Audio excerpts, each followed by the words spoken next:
وہ لوگ جو نماز میں رفع الیدین کے قائل ہیں وہ ایک حوالہ بڑا پیش کرتے ہیں، اور وہ حوالہ یہ ہے، کہتے ہیں جی حضرت امام بخاری رحمۃ اللہ تعالیٰ علیہ نے ایک رسالہ تحریر کیا ہے جس کا نام ہے جز رفع الیدین، کہ اس میں بڑی حدیثیں حضرت امام بخاری نے روایت کی ہیں جس سے ثابت یہ ہوتا ہے کہ نماز میں رفع الیدین کیا جائے گا۔ تو اس رسالے کے حوالے سے چند باتیں ہم آپ کے سامنے بیان کرتے ہیں۔ پہلی بات تو یہ ہے کہ اس رسالے کو حضرت امام بخاری رحمۃ اللہ تعالیٰ علیہ سے محمود بن اسحاق نامی شخص نے روایت کیا ہے، اور یہ ایک ایسا شخص ہے کہ جو مجہول ہے، اس کا پتہ ہی کوئی نہیں، یہ سکہ تھا، غیر سکہ تھا، عادل تھا یا عادل نہیں تھا، کسی کو معلوم ہی نہیں ہے۔ جیسا کہ بر صغیر کے مشہور محدث علامہ عبدالعزیز محدث دہلوی رحمۃ اللہ تعالیٰ علیہ نے اپنی کتاب بستان المحدثین کے صفحہ نمبر 139 پر اس بات کو بیان کیا ہے کہ یہ رسالہ حضرت امام بخاری رحمۃ اللہ تعالیٰ علیہ سے ثابت ہی نہیں ہے۔ ایک بات ہو گئی۔ دوسری بات یہ ہے کہ اس رسالے کی جو سند ہے وہ متصل نہیں ہے بلکہ منقطع ہے۔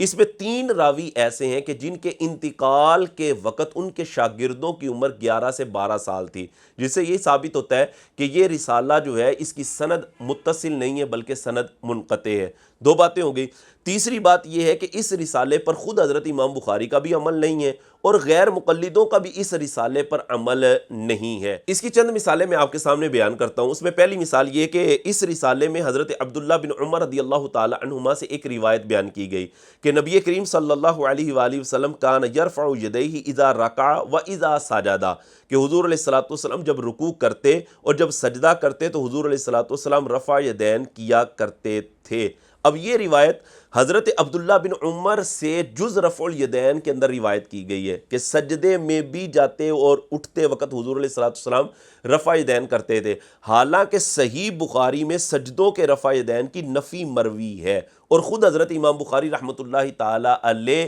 اس بات کے قائل ہی نہیں تھے کہ سجدوں میں جاتے ہوئے رفع یدین کیا جائے گا، یعنی پتہ چلتا ہے حضرت امام بخاری کا خود اس پر عمل نہیں ہے۔ اسی طرح ایک اور روایت اس رسالے کے اندر موجود ہے جو حضرت وائل بن حجر سے ہے، اس میں بھی یہی الفاظ ہیں کہ کان یرفع یدیہ اذا رکع و اذا سجد، کہ نبی کریم علیہ الصلوۃ والسلام جب رکوع کرتے اور جب سجدہ کرتے تو حضور رفع یدین کرتے تھے۔ اب یہ روایت بھی حضرت امام بخاری رحمۃ اللہ تعالیٰ علیہ کی صحیح بخاری کی مرویات کے بالکل خلاف ہے، اور حضرت امام بخاری رحمۃ اللہ تعالیٰ علیہ کا خود اس روایت پر عمل نہیں ہے اور غیر مقلدوں کا بھی اس پر عمل نہیں ہے، جس سے یہ ثابت ہوتا ہے کہ حضرت امام بخاری رحمۃ اللہ تعالیٰ علیہ تو خود اس رسالے پر عمل نہیں کر رہے تھے۔ 3 باتیں ہو گئی۔ چوتھی بات یہ ہے کہ غیر مقلدوں کے بہت بڑے محقق زبیر علی زئی صاحب نے خود جناب اس رسالے کے حوالے سے لکھا ہے کہ اس رسالے کی 38 احادیث کے راوی ایسے ہیں کہ جو ضعیف بھی ہیں